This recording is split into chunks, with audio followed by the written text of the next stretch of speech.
Brought to you by V-Guard, co-powered by Sensodyne O Vimal বলো কথা Keshari. Associate sponsor Ultratech Cement।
শেষ দফার vote আগামী পরশু। আজ শেষ হলো প্রচার। আজই কন্যাকুমারীর বিবেকানন্দ রকে দুদিনের জন্য ধ্যানমগ্ন হলেন প্রধানমন্ত্রী নরেন্দ্র মোদী, যার ছবি কিছুটা দেখালাম। আজই এবারের ভোট পর্বে প্রথমবার নিজের অস্তিত্ব জানান দিলেন প্রাক্তন প্রধানমন্ত্রী মনমোহন সিং। খোলা চিঠিতে লিখলেন, মোদিজির মতো এমন প্রধানমন্ত্রী দেখিনি। পদমর্যাদাকে টেনে নিচে নামিয়েছেন। সারা দেশ যখন প্রাক্তনের খোলা চিঠির কথা জানল, কন্যাকুমারীতে তখন নরেন্দ্র মোদীর ধ্যানের শেষ মুহূর্তের প্রস্তুতি। সারা দেশ ঘুরে 1892 সালে তামিলনাড়ুর কন্যাকুমারীতে এসেছিলেন কে? বিবেকানন্দ। মূল ভূখণ্ড থেকে 500 মিটার দূরে একটি শিলায় বসে 3 দিন ধ্যান করেছিলেন স্বামী বিবেকানন্দ। আর সেখানেই বঙ্গোপসাগর, ভারত মহাসাগর, আরব সাগরের মিলন হয়েছে।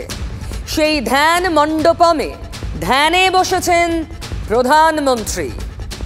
সোশ্যাল মিডিয়ায় ছড়িয়ে গেছে 1991 সালের এক গুচ্ছ ছবি। দেখাবো। 1991-এর 11ই ডিসেম্বর শুরু হয়েছিল বিজেপির কন্যাকুমারী থেকে কাশ্মীর একতা যাত্রা, যার ব্যবস্থাপনায় মূল দায়িত্বে ছিলেন বছর 40-এর নরেন্দ্র মোদী। যাত্রার নেতৃত্বে ছিলেন মুরলী মনোহর যোশী। ভোট মরশুমে 2014 সালে নরেন্দ্র মোদী গিয়েছিলেন শিবাজির প্রতাপগড়ে।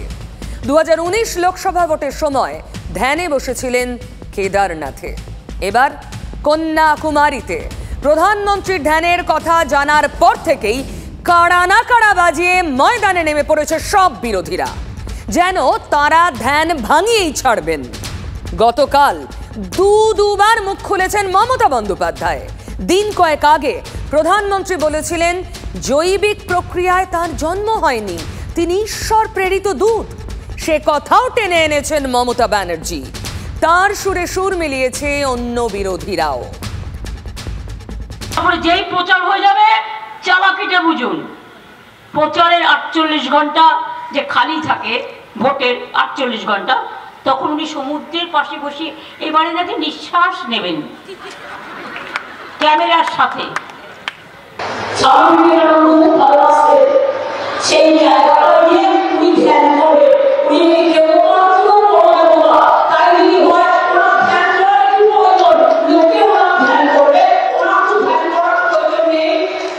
ধ্যান করবেন ক্যামেরাকে হাতে নিয়ে, মানে যাতে সারা দেশ ভাবে আহারে কত বড় দেবতাদের দেবতা। নিজেই নিজেকে বলছে আমি বায়োলজিক্যাল বর্ন নই, ঈশ্বরের দূত, ঈশ্বর পাঠিয়েছে। আমি ভাবি মাঝে মাঝে কি হয়েছে আমি জানি না, নিশ্চয়ই কিছু একটা হয়েছে।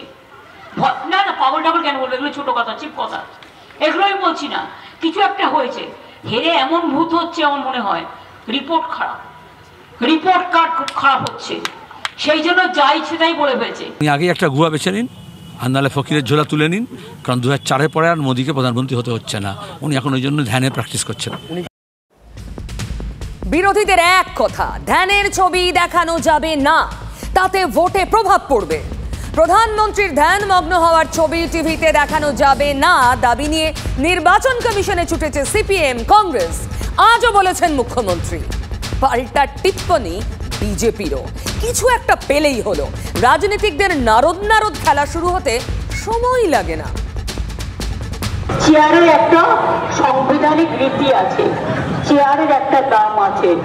সেই চেয়ারটাকে কেউ কেয়ার না করে আবার দেখবেন প্রতিবার ইলেকশনের আগে ওই কোথাও না কোথাও গিয়ে বসে পড়ে আর 48 ঘন্টা পাবলিসিটি খায়। গতবার দেখেছেন ভোটের সময় কেদারনাথের গুহায় ঢুকে গেল, 3 দিন রেস্ট নিল, ট্যুর করলো। কেদারনাথের মন্দির ঘরে ধ্যান করেছে না ভান করেছে আপনিও জানেন না, আমিও জানি না। আবার মোদী বিবেকানন্দ রকে ভান ধ্যান করতে যাচ্ছেন, সেটা ধ্যান না ভান আমরা জানি না।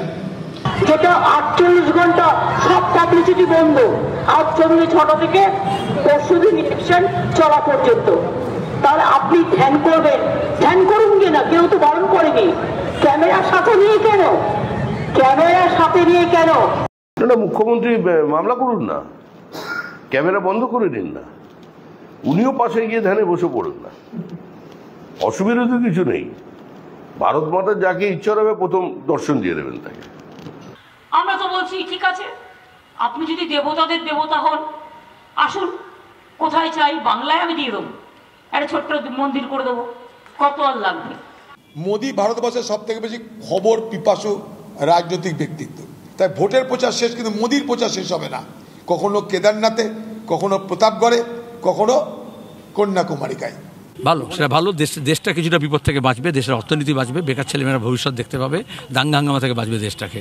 এটা ধ্যানের অপমান, এটা ধ্যানের রাজনীতিকরণ, এ ঢপবাজি চলবে। তাই এতদিন হিন্দু মুসলমান হলো, এবার স্বামী বিবেকানন্দের চরণে আশ্রয় নিয়ে সারা দেশ ঐক্যবদ্ধ হওয়ার তার কথা বলবার চেষ্টা করবে। এই ঢপের রাজনীতি দেখতে দেখতে ভারতবর্ষের মানুষ আজকে পরিশ্রান্ত।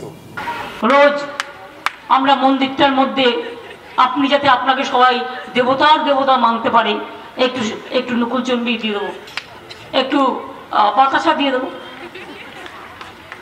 হ্যাঁ সাথে একটু ধোকলা দিতে হবে, একটু তুলসী দিতে হবে, একটু খিচুড়ি দিতে হবে, আর কিছু তাইওয়ান থেকে আনা খাবার দিতে হবে।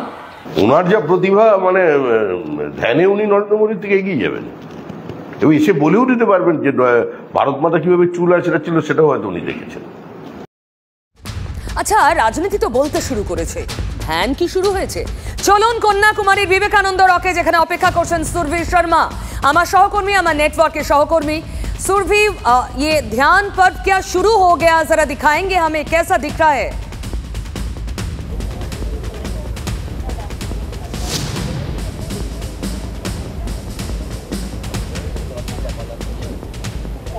हालांकि रात का वक्त है, अंधेरे के साथ साथ ही तस्वीरें दिखाना आपके लिए अंदर की तो मुमकिन बिल्कुल भी नहीं हो पाएगा, लेकिन बाहर भी मैं देख रही हूँ क्योंकि विवेकानंद रॉक मेमोरियल पर ध्यान की शुरुआत हो चुकी है।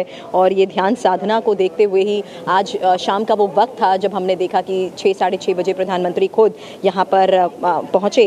और जिस बात को लेकर लगातार पूरे देश में चर्चा हो रही है कि विवेकानंद रॉक मेमोरियल को ही क्यों चुना गया है, इसके पीछे बहुत अहम वजह भी मानी जा रही है। उनकी वो प्रतिबद्धता दिखे जिसके तहत वो देश के लिए विवेकानंद विवेकानंद के दृष्टिकोण को साकार करना चाहते हैं। और कहा तो ये भी जा रहा है कि विवेकानंद देश भर में घूमने के बाद इसी चट्टान पर यानी इसी रॉक पर पहुंचे थे और 3 दिनों तक जिस तरीके से उन्होंने ध्यान किया था, उसी के तहत प्रधानमंत्री नरेंद्र मोदी ने भी ये खास जगह विशेष तौर पर जिस तरीके से वो इंस्पायर करते हैं और जिस तरीके से उनको लेकर हर बार संबोधन के दौरान भी चर्चा करते हैं और उनके मार्गदर्शन का भी हमेशा प्रधानमंत्री जिक्र करते हैं। इसलिए आज की ये सबसे खास तस्वीर हमने देखी जब प्रधानमंत्री यहाँ पर आ गए हैं और अब जून 1 दोपहर 3 बजे का वक्त होगा जब प्रधानमंत्री घंटों लंबे इस साधना के बाद बाहर आते हुए हमें नजर आएंगे। जी बिल्कुल सुरभि, शुक्रिया। দেখুন ধ্যান রাজনীতি এখন চলবে, যতক্ষণ ধ্যান চলবে, সুতরাং আপনি তৈরি থাকুন। আমি বরং বলি চলে হন হন, ছোটে পন পন, ঘোরে বন বন। আচ্ছা, ভোটের হাওয়াও কি বন বন করে ঘুরছে? মমতা বন্দ্যোপাধ্যায় তেমনই হাওয়া দেখছেন তো, আজ সে কথাই বললেন। এই সেদিন রেমাল ঝাপটা মারলো, শন শন করে ঝোড়ো হাওয়া সব তছনছ করে দিল। এর মধ্যে আবার ভূমিকম্প, আক্ষরিক অর্থে নয়। 4 তারিখের পর ভূমিকম্প হবে 6 মাস ধরে। বাংলায় আসার আগে এই কথা কে বলেছেন? নরেন্দ্র মোদী, যিনি ধ্যানে বসেছেন। এবার ভূমিকম্পের পর হাওয়া দেখলেন মুখ্যমন্ত্রী। ইদানিং হাওয়া চলছে সম্ভবত, মানে আমি দায়িত্বহীনভাবে কথা বলি না, দায়িত্ব নিয়ে কথা বলে বলে বলছি যে সম্ভবত যদি সবকিছু ঠিকঠাক কাউন্টিং হয়ে যায় এবার বিজেপি ক্ষমতায় আসছে না। শুনলেন ভালো করে? সম্ভবত, সম্ভবত কথাটা দুবার বললেন মমতা ব্যানার্জি। শেষ বেলার প্রচারে শেষ ঝাপটা মারতে চাইলেন কি? দেখুন, শেষ বেলার প্রচারে যুযুধান সব পক্ষেরই দম ফেলার ফুরসত ছিল না। ডায়মন্ড হারবারের ফলতা মহেশতলায় প্রচার করলেন তৃণমূলের নাম্বার 2। ওদিকে বিধাননগরে হাঁটলেন বসিরহাটের প্রচারে বিরোধী দলনেতা। সভা মঞ্চ থেকেই ভোকাল টনিক দিয়ে এলেন শুভেন্দু অধিকারী। করাবো না, 1 ঘন্টার মধ্যে বুথে পৌঁছে যাবেন। নকল ইভিএম দেখানো হয়ে গেছে, ভোটার স্লিপ বিতরণ হয়েছে। ভোটার স্লিপ বিতরণ হয়নি, কোন বুথ হয়েছে? কবার বাড়িতে গেছেন? কবার বাড়িতে গেছেন? 5 বার যাওনি ভাই, সত্যি করে বলো, 2 না 3? 3, 2। সেই দুর্বৃত্ত স্বৈরাচারী বহিরাগত বাংলা বিরোধী স্বৈরাচারীদের অত্যাচারীদের একটা ভোটও নয়। আগামী দিন 2 নম্বর বোতাম, জোড়া ফুল, 2টো ফুল আর 2 নম্বর বোতাম। 3, তোমার বুথে অ্যাবসেন্ট ভোটার কত আছে যাদের তুমি খুঁজে পাওনি? 15 জন, তাদের সঙ্গে ফোনে কথা হয়েছে। কতজন আসছে ফিরে? ভোটার তালিকা বেরোনোর পরে কেউ মারা গেছে, আমার এজেন্টকে ছাপ মেরে দিবে মৃত বলে। প্রস্তুত? আই কার্ড কাড়িয়ে নেওয়ার মতো কোনো সমস্যা আছে? হ্যাঁ, নেই। 1 তারিখ যখন ভোট দিতে যাবেন তখন মাথায় রাখবেন এই বিজেপি সরকার, জনবিরোধী কেন্দ্রের বিজেপি সরকারের মেয়াদ খালি আর 3 দিন। 4 তারিখ ভারতবর্ষে পরিবর্তন হচ্ছে। তার মানে অভিষেক যা বললেন 4 তারিখের পরে হাওয়া ঘুরবে। আবার নরেন্দ্র মোদী বলেছেন ভূমিকম্পের কথা। এই রাজনীতির ভূমিকম্পে আজকের রাজনীতিও কেঁপে উঠল। 4 जून के बाद अगले 6 महीने में देश में बहुत बड़ा राजनीतिक भूचाल आने वाला है। ये परिवारवादी पार्टियां अपने आप बिखर जाएगी।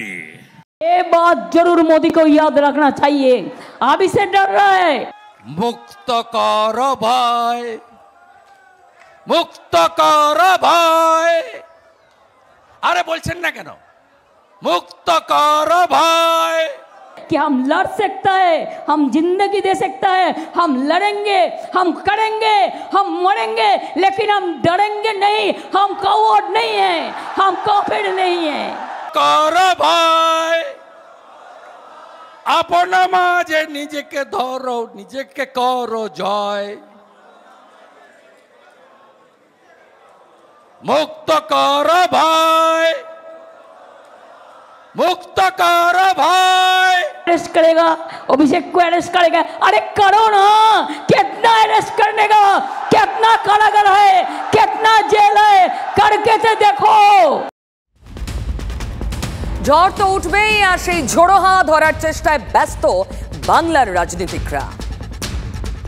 4 जून के बाद अगले 6 महीने में देश में बहुत बड़ा राजनीतिक भूचाल आने वाला है। ঝড় উঠবে এবং আগামী 6 মাস মানে 4 জুনের পরে যে 6 মাস, সেই 6 মাসে ভারতবর্ষের রাজনীতিতে অনেক উথাল পাতাল উঠবে। প্রধানমন্ত্রী যদি এভাবে ভয় দেখান, এটা অত্যন্ত দুর্ভাগ্য। তার মানে তিনি বলতে চাইছেন, হয় 4 জুনের পর তিনি বিভিন্ন জায়গায় অপারেশন লোটাস করে মানুষের রায় নির্বাচনের যে জেতা সেই জায়গাগুলোকে তিনি ভেঙে দিতে চাইবেন, অথবা তিনি হয়তো আরও বেশি করে ইডি সিবিআইয়ের প্রভাব খাটিয়ে বিরোধীদের মেরুদণ্ড ভেঙে দেওয়ার চেষ্টা করবেন। দেখাই যাক 4 জুন আসুক, সেটা তো উনি বলতে পারবেন, আমাদের পক্ষে বলার মুশকিল। আর উনি বলেও রেখেছেন যে সিবিআই আর ইডি কীভাবে অ্যাক্টিভ হবে সেটা 4 থেকে পরে দেখবেন। ধ্বংসের ইঙ্গিত, প্রধানমন্ত্রী ধ্বংসের ইঙ্গিত দিচ্ছেন কেন আমি জানি না। নিজে প্রাক্তন হয়ে যাবেন সেই কারণে কি হঠাৎ বলছেন কেন? এখন বলছেন ইডি সিবিআই যারা যারা অপরাধী তাদের ধরবে, তো 10 বছর ধরে ধরেনি কেন? ভারতবর্ষের প্রধানমন্ত্রী বলছে দেশে নাকি ভূচাল আসবে। ভূচাল তো আসবে, মোদির হাল বেহাল, তা ভূচাল তো আসবে। যে সমস্ত পরিবারবাদী রাজনৈতিক দল আছে, সেই পরিবারবাদী রাজনৈতিক দলগুলো সম্পূর্ণভাবে তাদের অস্তিত্ব বিলোপ হবে। সেই জন্য মানুষ জানে যে মানুষের যখনই এসছে বিপদ, যখনই এসছে কোনো প্রাকৃতিক দুর্যোগ, যখনই মানুষ পেয়েছে ভয়, ঘরের ছেলে এসে পাশে দাঁড়িয়েছে, বহিরাগতরা নয়। তাহলে ঘরের ছেলে বনাম বহিরাগত, শাসকের সেনাপতি বললেন, আর সেখানেই বাঙালি আবেগে শান দিলেন মোদি। 24 के इस चुनाव में बंगाल में ये मेरी आखिरी सभा है। गुरुदेव रविंद्रनाथ ने कहा था, ओ आमार देशेर माटी তোমার পরে থেকে, তোমার পরে থেকে মাথা তোমাতে বিশ্বময়ীর। সংস্কৃতি সাহিত্যের কথা বলছেন, এখানকার পরিবেশের কথা বলছেন। আর মমতা ব্যানার্জির ভাষা শুনুন, সেখানে বাঙালিয়ানার নামমাত্র নেই। বাঙালিয়ানার নাম করে ভোট নিয়েছেন, সেই সুরসুরি দিয়ে কাজ হচ্ছে না। এখন দেখে নেবো, কেটে নেবো, মেরে দেবো, ছাড়বো না, এই করবো না, তাই করবো না, এই যে কথাবার্তা একদম অপোজিট মেরুতে চলে গেছে।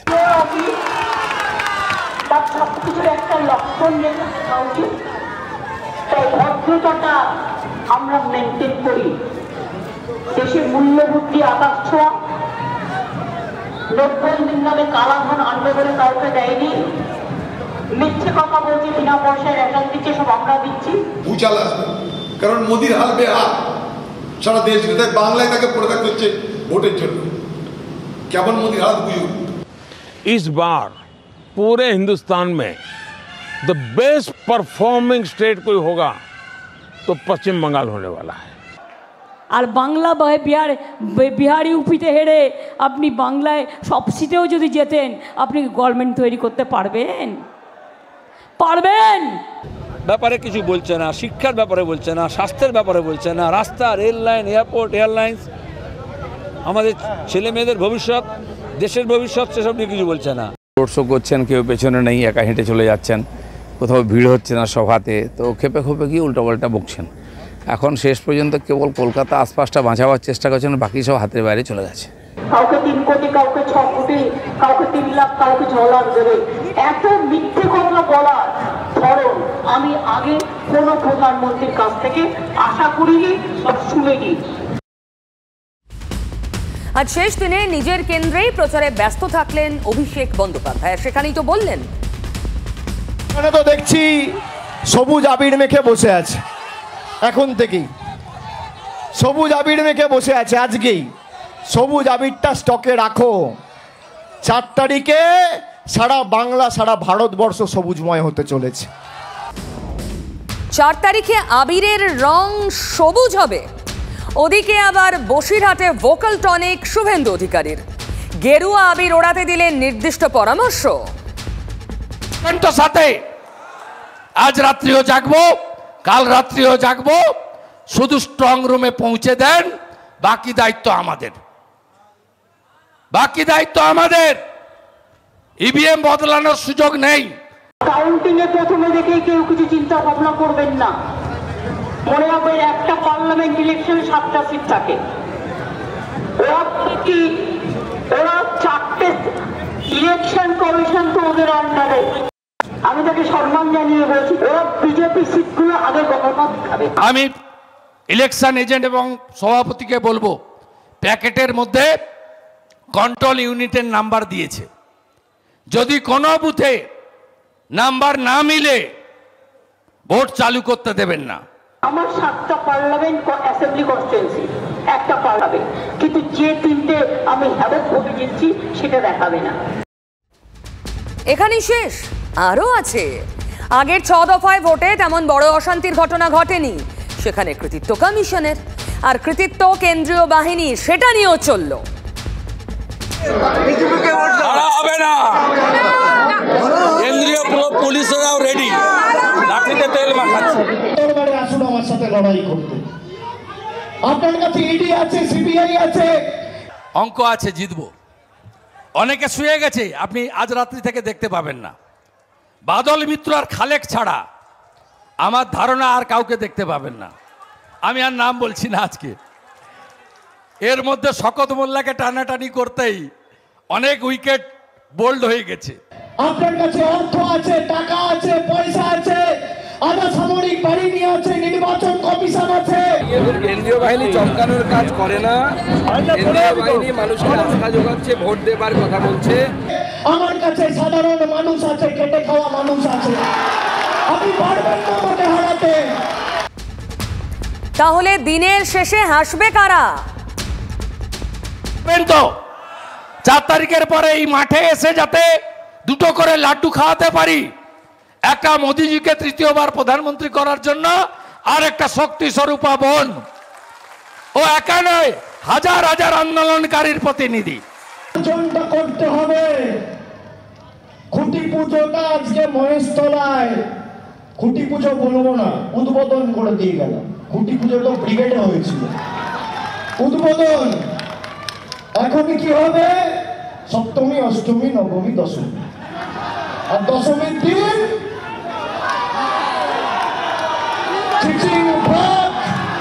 টেন্টেড। তিনি সুপ্রিম কোর্টের রক্ষা কবচ নিয়ে তার রাজনৈতিক কাজ করছে। ও বলেছে 10 তারিখ পর্যন্ত আপনি বাইরে থাকুন, তারপরে তো কি হবে সবাই জানে, আমি আর বলছি না। আপনাদের ঝড় হোক, জল হোক, বৃষ্টি হোক, ও সবসময় কনস্টিটুয়েন্সির কথা খুব ভাবে। ওখানে মাঝে মাঝে বলি, ভাই তুই পারিসও, তোর মতো কনস্টিটুয়েন্সি দেখতে কেউ পারবে না। দিল্লিতে একটা পরিবার আছে, সেখানে দেখি মা, মেয়ে, ছেলে মিলে পিকনিক করছেন, ঘুরে বেড়াচ্ছেন, একে জড়িয়ে ধরছে, ফটো তুলছেন, রাস্তায় দাঁড়িয়ে মাকে সেলফি তুলছেন, যেন মায়ের সঙ্গে কত বছর পরে দেখা হলো। আর এখানে একটা পরিবার আছে, সেখানেও সবাই ওইভাবে পিসি, ভাইপো, এদিক ওদিক মিলে দেখাচ্ছে, মনে হচ্ছে এই জমিদারিটা ওনাদের। যদি সবকিছু ঠিকঠাক কাউন্টিং হয়ে যায়, এবার বিজেপি ক্ষমতায় আসছে না।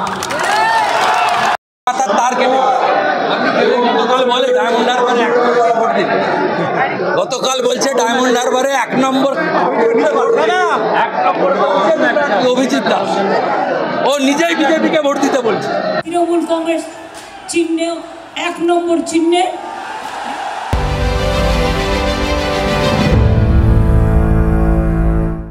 Brought to you by V-Guard, co-powered by Sensodyne O Bhimal, বলো কথা কেশরী।